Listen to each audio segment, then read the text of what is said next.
Assalamualaikum warahmatullahi wabarakatuh. Perkenalkan saya Abdul Aziz.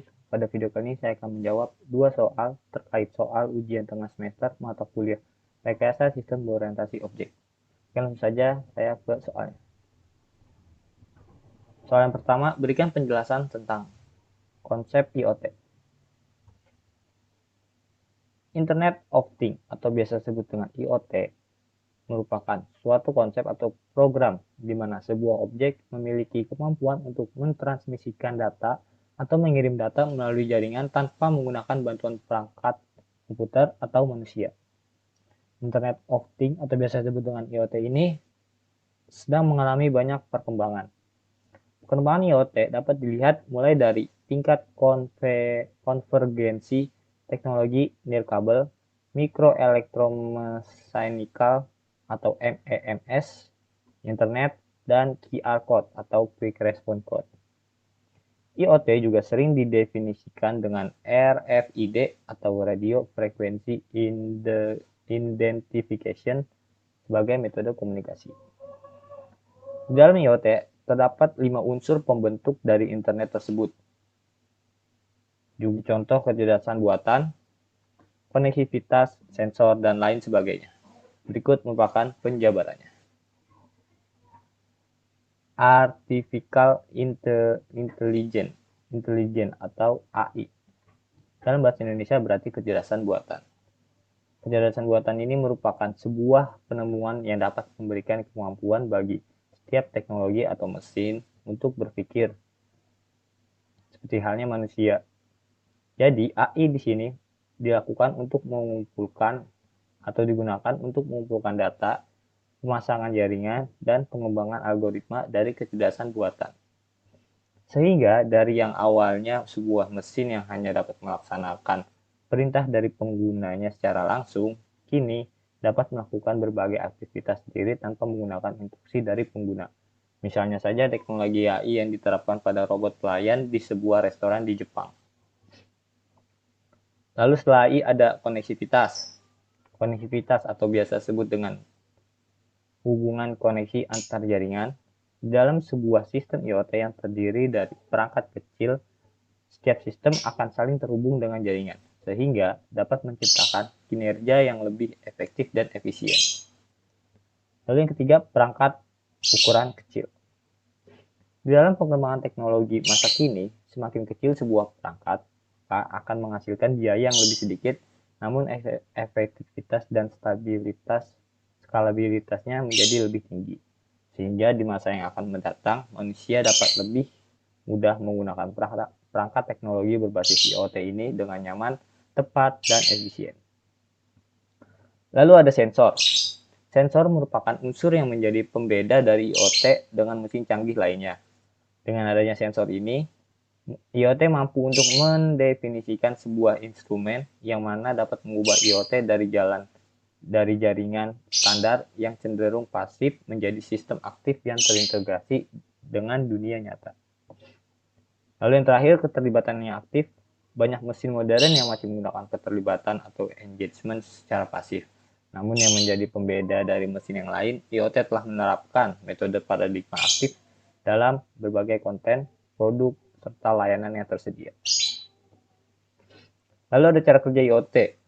Cara kerja IoT adalah memanfaatkan sebuah argumentasi dari algoritma bahasa pemrograman yang tersusun, di mana setiap argumen yang terbentuk akan menghasilkan sebuah interaksi yang akan membantu perangkat keras atau mesin dalam melakukan fungsi atau kerjanya.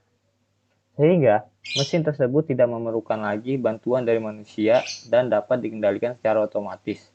Faktor terpentingnya dari jalannya program tersebut terletak pada jaringan internet yang menjadi penghubung antar sistem dan perangkat kerasnya. Tugas utamanya dari manusia ini adalah sebagai pengawas untuk memonitoring setiap tindakan atau perilaku dari mesin saat bekerja.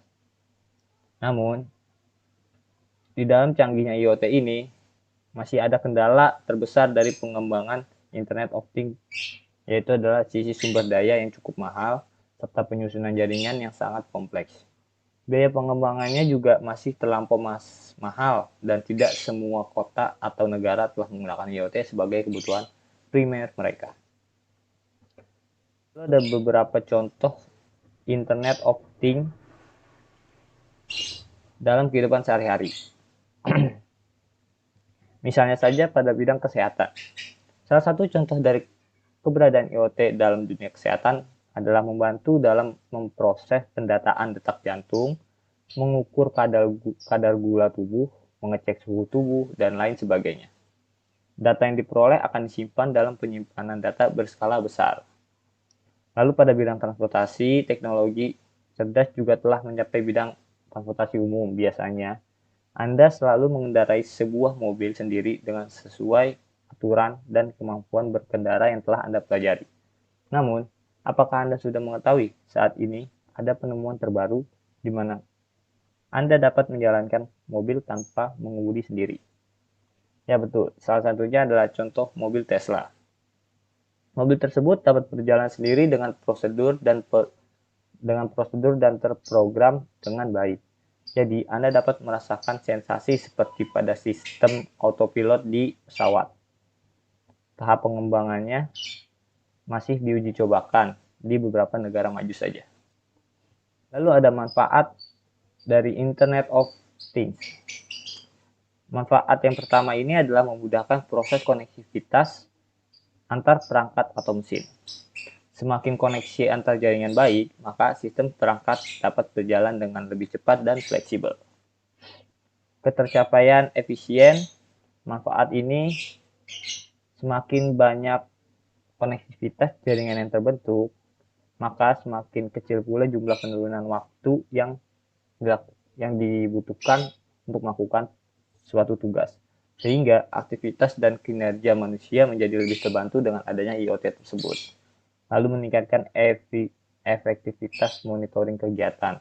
Dengan menggunakan Internet of Things, efektivitas untuk mengontrol dan memonitoring sebuah pekerjaan menjadi lebih mudah.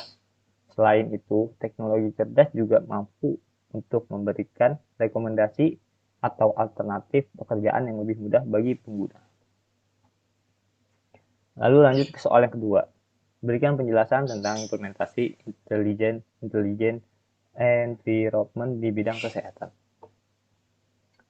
Intelligent environment atau IE adalah suatu ruang dengan sistem tertanam dan teknologi informasi komunikasi yang menciptakan ruang interaktif yang membawa komputer atau komputasi ke dunia fisik dan meningkatkan pengalaman penghuninya.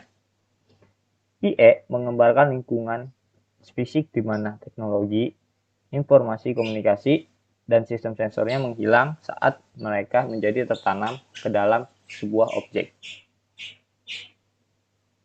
Bukan hanya objek saja, namun juga ada infrastruktur, lingkungan tempat kita tinggal, berpergian dan bekerja, atau lain sebagainya. Tujuannya di sini adalah untuk memungkinkan komputer mengambil bagian dalam aktivitas yang sebelumnya tidak pernah terlibat atau memungkinkan orang untuk berinteraksi dengan komputer melalui isyarat, suara, gerakan, atau koneksi atau konteks. Dengan menerapkan IoT ini, maka manusia akan terbantu dalam pekerjaannya, seperti contoh dalam bidang kesehatan. Kementerian Kesehatan telah membuat program telemedik diperuntukkan daerah rural meliputi tele-EKG, teleradiologi, tele-USG, dan telekonsultasi. Tele-EKG berfungsi untuk membantu menangani pasien penyakit jantung. Teleradiologi berfungsi untuk membantu menangani pasien penyakit saluran pernapasan. Tele-USG berfungsi untuk menangani ibu hamil, sedangkan telekonsultasi berfungsi untuk layanan konsultasi antara dokter umum yang ada di rumah sakit. Lalu ada peralatan IoT yang memungkinkan untuk membantu mengatasi penyakit hipertensi, yaitu wearable blood pressure monitoring device.